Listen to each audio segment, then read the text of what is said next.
Bom, pessoal, então como eu falei, né, o próximo assunto que a gente vai estudar na verdade, assim, quando eu dou a disciplina de cálculo 1, eu sempre falo desse assunto lá. Então, mas como ele está na ementa da disciplina, eu vou comentar rapidamente do que se trata, porque no fim das contas o que a gente precisa de fato é do conhecimento do resultado, que ele é muito útil, né, no estudo de alguns tipos de limites, tá? Que é a regra de L'Hopital, certo?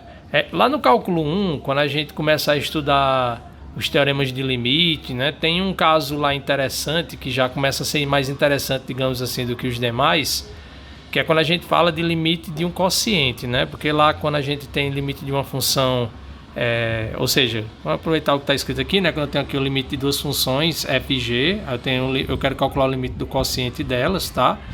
E aí, quando o limite de ambas existe, né? Quando x tende para esse a e o limite de g de x é diferente de zero, então esse limite aqui na verdade vai ser, né, o limite justamente de f de x quando x tende para a sobre o limite de g de x quando x tende para a, certo? Só que isso a gente só pode usar essa igualdade quando o limite de g de x for diferente de zero, certo? Quando o limite dessa função aqui, que está no denominador, quando x tende a for zero, então a gente não pode aplicar esse resultado. E como é que a gente resolve nesse caso? Ou seja, quando dá alguma coisa dividido por zero? Bom, aí vai depender. A gente estuda lá no cálculo 1 e vê que quando dá um número sobre zero, o único caso em que isso pode vir a ser alguma coisa, ou seja, pode ser um número, é quando o número do numerador também é zero. Ou seja, sempre que você tem um número diferente de zero sobre zero, isso não vai existir. Isso não pode ser um número. Isso ou vai para mais infinito ou menos infinito, tá? Quando é zero sobre zero, é o único caso em que pode ser que isso venha a ser um número, porque aí vai depender das funções envolvidas, certo? Então, só que quando a gente se depara com um limite desse tipo, zero sobre zero, nem sempre é fácil da gente conseguir manipular a função que a gente tem de modo a eliminar essa indeterminação, né? A indeterminação por parte aqui, no caso do denominador. Então, existe um resultado que dá uma alternativa muito interessante para a gente estudar esse tipo de limite, quando ele dá o que a gente chama de expressão indeterminada, né?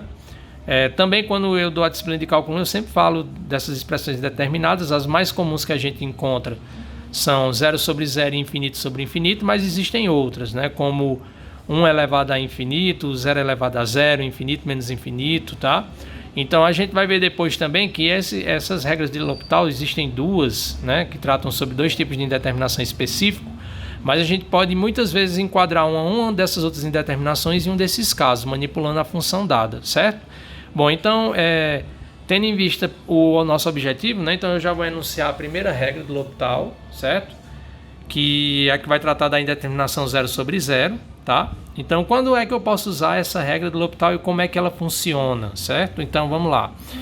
Você tem duas funções, f e g, que são diferenciáveis num determinado intervalo aberto i, certo? Que esse intervalo i, ele vai conter esse número a aqui, certo? O número a que vai ser do nosso interesse, que é onde a gente vai calcular o limite, mas que pode ser que as funções não sejam diferenciáveis nesse número a. O que importa é que ela seja diferenciável pelo menos no intervalo aberto em torno do a, tá? Suponha que para todo x diferente de a, g' de x ele é diferente de zero, tá?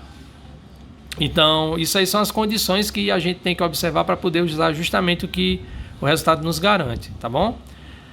Bom, então, se isso ocorrer, e aí você observar que o limite de g de f de x quando x vai para a é zero, e o limite de g de x quando x vai para a também é zero, e se quando a gente calcular o limite, quando x tende a só que tomando a derivada de f sobre a derivada de g, se isso aqui existir for igual a um certo número L, então eu posso garantir, né, desde que as funções cumpram essas condições todas aqui, que o limite de f de x sobre g de x quando x tende para a também é L, certo?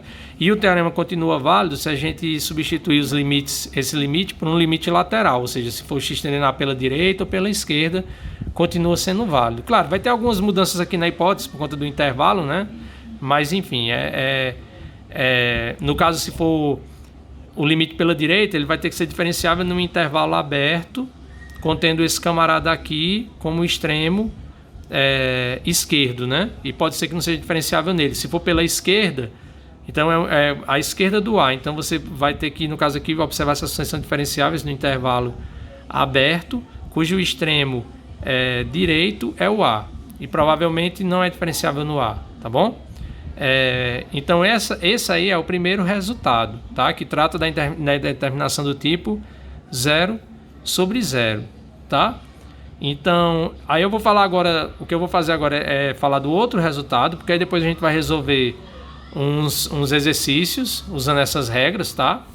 E, bom, mas de qualquer forma, antes de passar, vamos lá, né? Ver um exemplo bem simples, só pra gente ver como funciona, tá bom? Então a gente vai usar nesse exemplo aí, nessa ilustração, a regra de L'Hopital para calcular os limites, tá? Que a gente tem, no caso, esse limite aqui, que ele fala que é o da ilustração 1 e 2, tá? Eu tenho o limite desse polinômio, quando x vai para 4. Bom, se a gente calcular o limite desse camarada quando x vai para 4, isso aqui vai dar 0, porque é uma função polinomial. A gente sabe que o limite é simplesmente você calcular a função no número, né, que é dado aqui, tá? Então vai ficar 4 ao quadrado, que é 16, aqui vai dar menos 4 com menos 12 menos 16.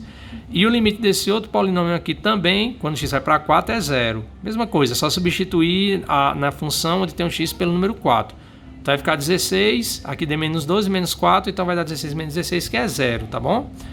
Então, uma vez que isso aqui acontece, e funções polinomiais são diferenciáveis em qualquer intervalo da reta, em particular em qualquer intervalo aberto contendo 4, isso vai acontecer, tá?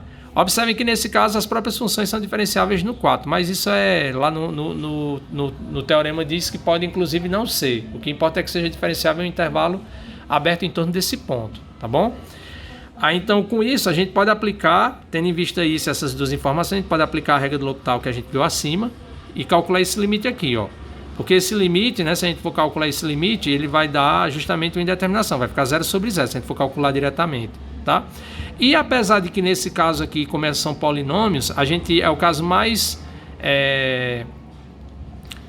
simples, digamos assim, dessas indeterminações 0 sobre 0, da gente tentar entender o que acontece de fato, porque quando um polinômio zera, né, se o limite aqui é justamente calcular o polinômio nesse camarada, então quer dizer que quando isso aqui dá zero, na verdade, como esse limite, então, calcular o limite de um polinômio no número é simplesmente o quê? O valor do polinômio nesse camarada. Então, nesse caso aqui, se está dando zero, quer dizer que o 4, e como a gente fez a conta, é raiz desse camarada e raiz desse. Então, a maneira que a gente já tinha até então para resolver isso era pegar esse polinômio aqui, dividir por x menos 4, esse aqui também, aí a gente ia eliminar o x menos 4 do numerador com o do denominador, porque vão aparecer como um produto tanto em cima como embaixo, e aí a gente eliminaria justamente a indeterminação.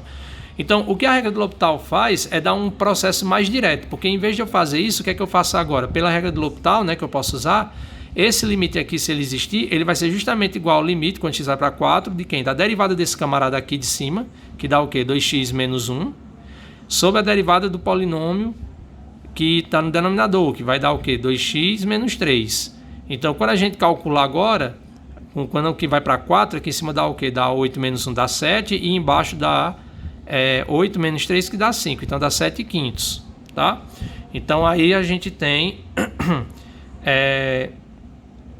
um exemplo para a gente entender como funciona, tá? Então, outro tipo de indeterminação que a gente pode também resolver usando um processo semelhante, né, que é uma outra regra do L'Hopital, alguns livros chamam aquela que a gente viu inicialmente de primeira, essa de segunda, tá? É quando a gente tem a indeterminação do tipo infinito sobre infinito. Pode ser mais infinito sobre mais infinito, mais infinito sobre menos infinito sobre mais infinito, tá? Ou menos infinito sobre menos infinito, tá bom? Ou seja, qualquer que seja a situação que você tenha um quociente de duas funções que acontece... na verdade, nessa regra aqui... Foi mal, pessoal. Nessa regra aqui ele está mudando porque agora a gente está considerando, em vez de... Ele chama de outra regra, né? Que também tem esse caso. É porque lá a gente estava estudando o caso em que o x tendia para um número, tá? Então, nesse caso aqui, o x está tendendo para mais infinito, e aí a gente tem o mesmo tipo de situação, só que aqui a hipótese muda um pouco por conta da gente supor que as funções são diferenciáveis para todo x maior do que um certo n, ou seja, para x suficientemente grande, pelo menos, tá? onde n é uma constante positiva, e aí a gente supõe que para todo x maior do que esse n, o g' de x ele é diferente de zero, tá? Ou seja, pelo menos para valores a partir de um certo número, para todos os valores de x, g' de x é diferente de zero, tá bom?